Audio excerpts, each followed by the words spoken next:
Hello, my beautiful friends. How are you all today? I am excelente. So, today I'm going to do a beginner's tutorial on a Dutch pour. So, what is a Dutch pour? A Dutch pour is an acrylic pour technique where you flood your canvas with white paint or black or whatever color you want to use, but traditionally it's done with white. You make a little puddle of color in the center of the canvas, and then you blow that color out over onto the white to create a beautiful flower looking shape, we'll say. So to do that, what you need are a few things. So you can do this two ways. Well, you can do it a bunch of ways, but two of the most common ways are you can use paint and water as your mixture for your colors, or you can use paint, Floetrol, and water. This is what Floetrol looks like. You get it at your local hardware stores or on Amazon. It is a paint conditioner. It's not a pouring medium. It's a paint conditioner, and traditionally it's used in your house paint to eliminate brush strokes, helps improve the flow of the paint and leveling when you're painting your walls. So someone figured out it works good in acrylic pouring. So that's why we use it for that. So those are just two of the recipes that you can use. There are numerous, multiple recipes when it comes to paint pouring. And the only way to find out what you like is to watch a ton of videos, not just mine, everyone that does this, and see what works for them, and then start experimenting yourself. I can tell you today that I'm using paint, Floetrol, and water, but where today I'm using 1 part paint and 2 parts Floetrol, tomorrow I may use 1 part paint, 1 part Floetrol. And the reason why, now somebody asked me, why not just throw the paint from the bottle onto the canvas? Why bother mixing and thinning and everything else? That would not be considered acrylic. It's a fine line between me saying it wouldn't be considered acrylic pouring. I'm trying to figure out my correct wording here. When you add these ingredients to your paint, they help you get special effects in your final product. Now, you can have a mixture just like this, paint and water, and see that you'll get minimal little cells. Cells are the paint opens up and you see different colors in this circle area. With water and just paint, you can get very few of those. If you add the Floetrol interacts with the paints and it causes that reaction to happen more. So I'm not going to get into the science behind it because that will be another video that I'm working on actually as we speak. But there are tons of recipes, as I was saying. You have to just watch and learn as you go and experiment. That's my best advice to you. I mean, as I said, I may want to use in my next painting no Floetrol and some pouring medium. Why do I want to use pouring medium? Well, because A, I like the finish that it gives, and I don't want to put resin on this painting that I'm creating. B, it helps dry the painting a lot faster than using Floetrol. Floetrol actually slows down the drying. So you have to research. But as for taking paint from a tube and just throwing it on a canvas, yes, you could probably create a cool painting like that. But it wouldn't be the type of paint pouring that we're teaching you on these channels.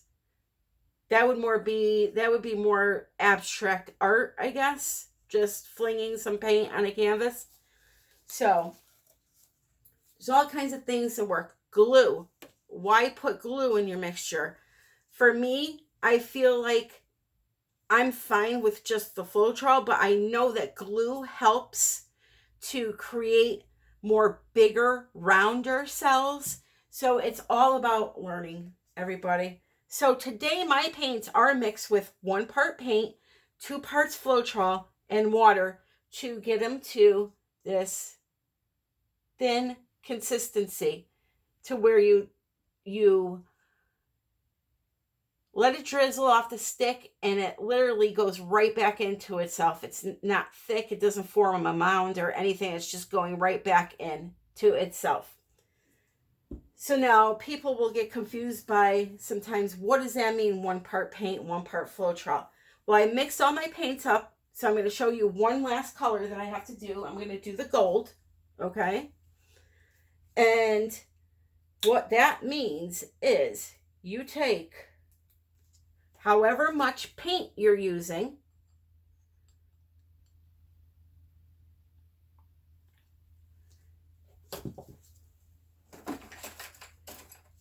so we have a teaspoon here, okay? Teaspoon of paint. Now what I'm going to do, that's considered 1 part paint. If I had added in a cup of paint, it would be considered 1 part paint. It all means the same thing. So however much paint I put in this cup, I'm going to put 2 times the amount of the Floetrol. So that's where you get the saying 1 part paint to 2 parts Floetrol or pouring medium. If there's a recipe that says 1 part paint, 1 part Floetrol, 1 part glue, 1 part pouring medium, and believe me, there are, then you would put a teaspoon of paint, teaspoon of Floetrol, teaspoon. It's that simple. A lot of times the way that we talk when we are teaching is it sounds a lot scarier than it really is. So here's my Floetrol. I'm going to put in now 2 parts of it. So 1 part paint, 2 parts Floetrol. The thing is with this stuff, and I'm not going to do it right now because I can't find my strainer for some reason. Always strain this before you use it because there are lumps in it. Now I'm hoping, because I didn't shake the bottle, that I won't get too many of them. So there's 1 part.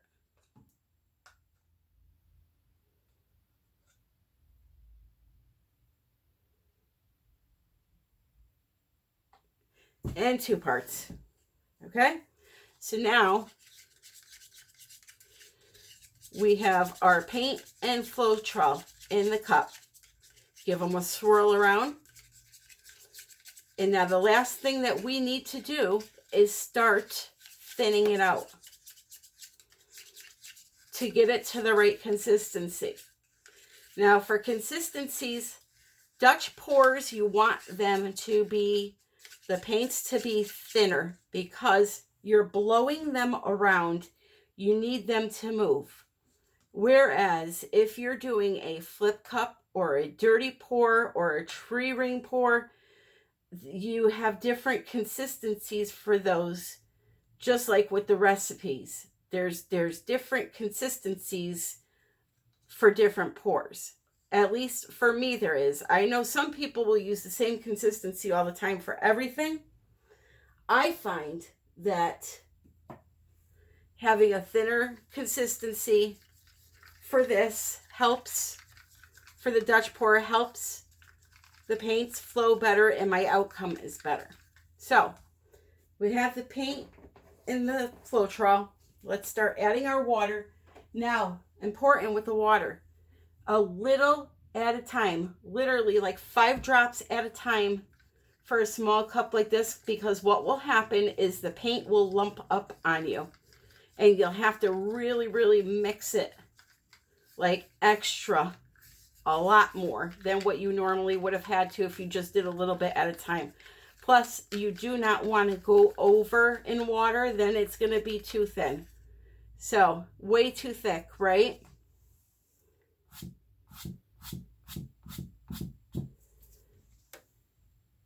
So again, couple of drops.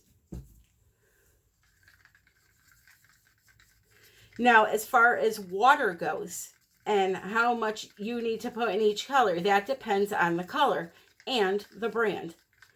They are all different. For instance, this is a metallic, so there's a mica in it, and it's thicker than a regular blue. It's a lot more thicker because they had to add that mica in for the sheen. So that's going to be, there's going to be more water in this than there are in my other colors. But that doesn't matter. What we're looking for is the same consistency with all of the colors.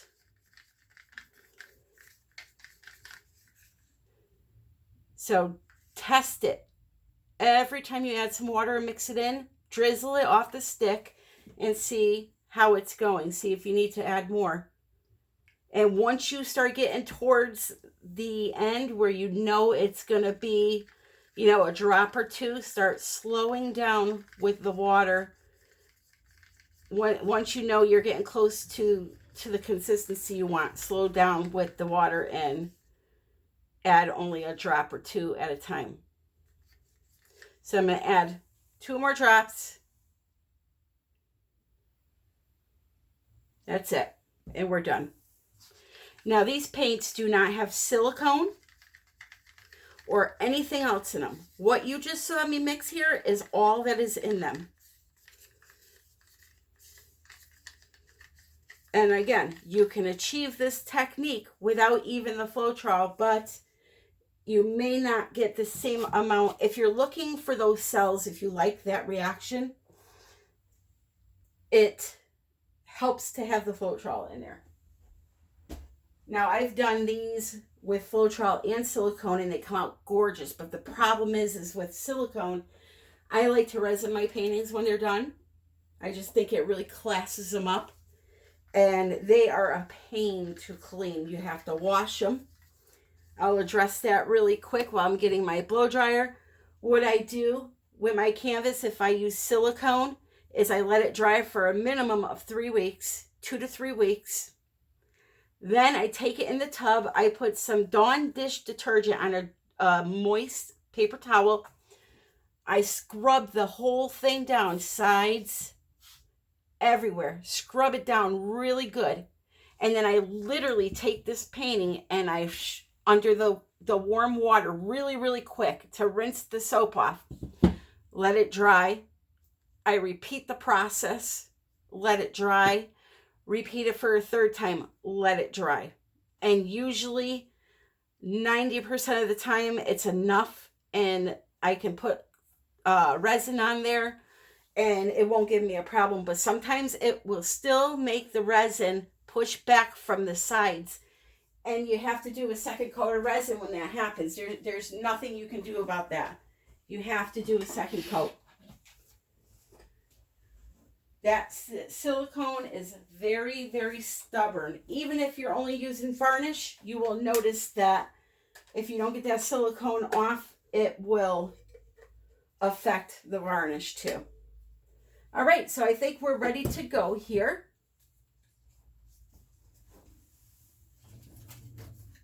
Now, I'm just plugging in my blow dryer. You can do this with your mouth. You can do it with your blow dryer.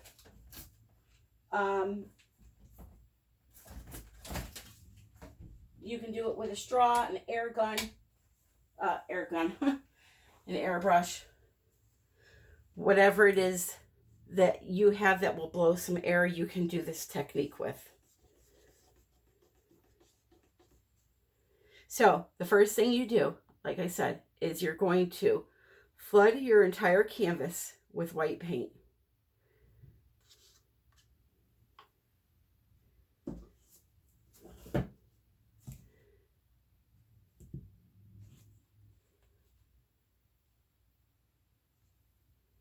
And what I like to do is, it's a little bit of a waste, but I like to just tilt it off and cover it this way, just so I don't have to put my hands in it. And it comes out really nice and flat, the painting. See how nice that surface is going to be? Because I'm not using a spatula or anything like that. So make sure your sides are all covered. Wonderful, wonderful. Can't see back there, so I'll just run my hand on it. Okay. And next up, you want to torch your painting. Why torch? Because there are little minute air bubbles in here that you cannot see. Some you can see, but a majority you can't. And if you don't pop those, they're going to pop during the curing process, and you're going to have little pinholes in your art. So that's why we do this. And you cannot use a heat gun to do this, because what it'll do is start baking the paint.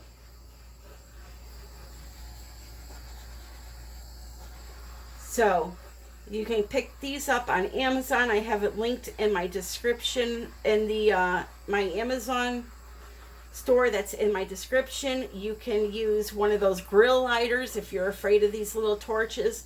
I will say though, there's nothing to be afraid of with these little things. They're selling cigarette lighters this big, believe it or not.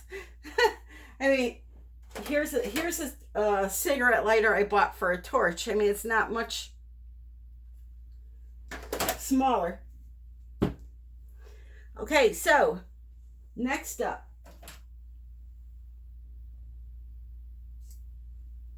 we are going to take our colors that we mixed up, well, that I mixed up, and we're going to put them in if you want a flower that looks like it's blooming up this way and that way, you're going to put them down here. I want to put right here in the center and kind of do 4 ways if I can, like 4 petals. So I'm going to methodically place these so that I get different colors out of these main colors, which are Primary Blue by Liquitex. That's this one. Cerulean Blue hue. Then that's by Winsor. I have yellow. Cadmium Yellow Medium Hue by Winsor. And then I have Winsor Cadmium Red Hue. So if I put the blue and the red together, it's going to make purple. If I put the blue and the yellow together, it's going to make green. And if I put the yellow and the red together, it's going to make orange. So that's why I want to layer them a certain way. I'm going to start by putting a little bit of the gold right here in the center. I'm going to put some blue. This is the Cerulean Blue. Come on, drip. I'm going to put the yellow next to this one, and then in between, I'm going to sandwich it with the other blue so that this blue, the primary blue, will now touch with the red that I'm going to put on top of it and hopefully make us a purple.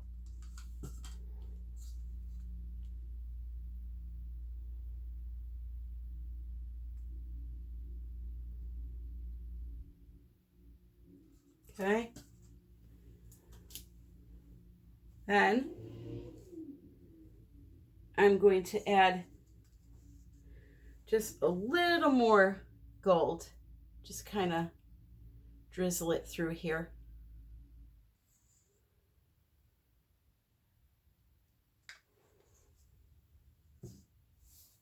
And now the most important thing is you want to take some more white and you want to surround this puddle with more white. And the reason for that is so that you can blow some white over these colors and then blow it out over the colors to help them flow along. Now, why can't we just use the white on the canvas to do that? Because then you'll have bare canvas. So that's why we add the extra.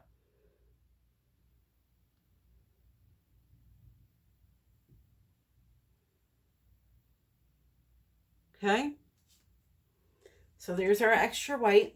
Now, with the blow dryer, or as I like to do, with a stick, you could just take some of that white and kind of flip it over that pile of color. Just like so.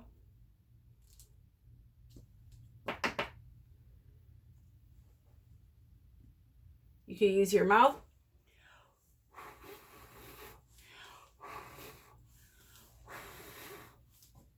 Which I don't like to do because I just like to be able to control it more. And I know with my hands that I can. Okay? To cover a majority of your colors. See, I only have a little yellow, red and gold sticking out there. All right, so now what we want to do is we want to take the blow dryer, we want to blow it back this way. Okay, blow it this way, blow it up that way and that way.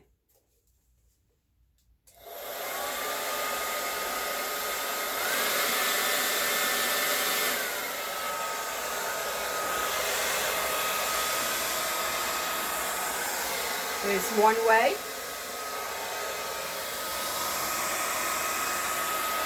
This way.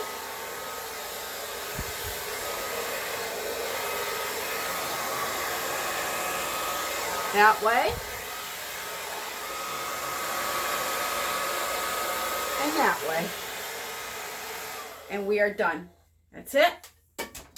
We don't touch it anymore. Okay, if you're not happy with the area, you can blow it around a little bit with your mouth. I'm very happy with this. I'm not going to touch it. Look at, we got some blue, we got some purple, green, orange, all kinds of colors. Now there is one area that I'm not happy with, and that is this right here. But when you look at it this way, it looks almost like a butterfly, and that's the head. So I'm leaving it alone. I'm going to torch really quick to pop some air bubbles. And I am going to give you guys a close-up because this is just beautiful. Just so you guys know, in the state of Connecticut, that is where I live, I am starting my own business. I'm going to be doing private lessons in people's homes. So if you're interested in something like that, please, please, please email me, artbytammy@yahoo.com. Or if you know somebody in Connecticut that would love to try this out, not only this technique, but lots more, have them give me a call. Here we go. So do you see, just by using, now I did use 2 blues, but the thing is that I didn't have to. I would have got these results probably with just the 1 blue. But do you see the different shades that are created?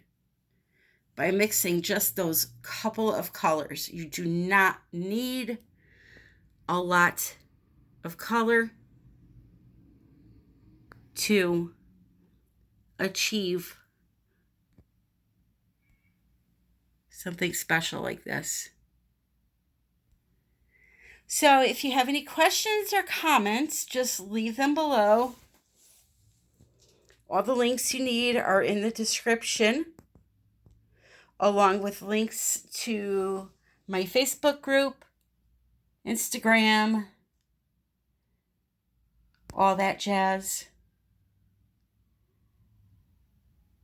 And there you have it, my friends. Dutch pour technique for beginners complete. If you have any questions at all, please leave them below. Happy pouring!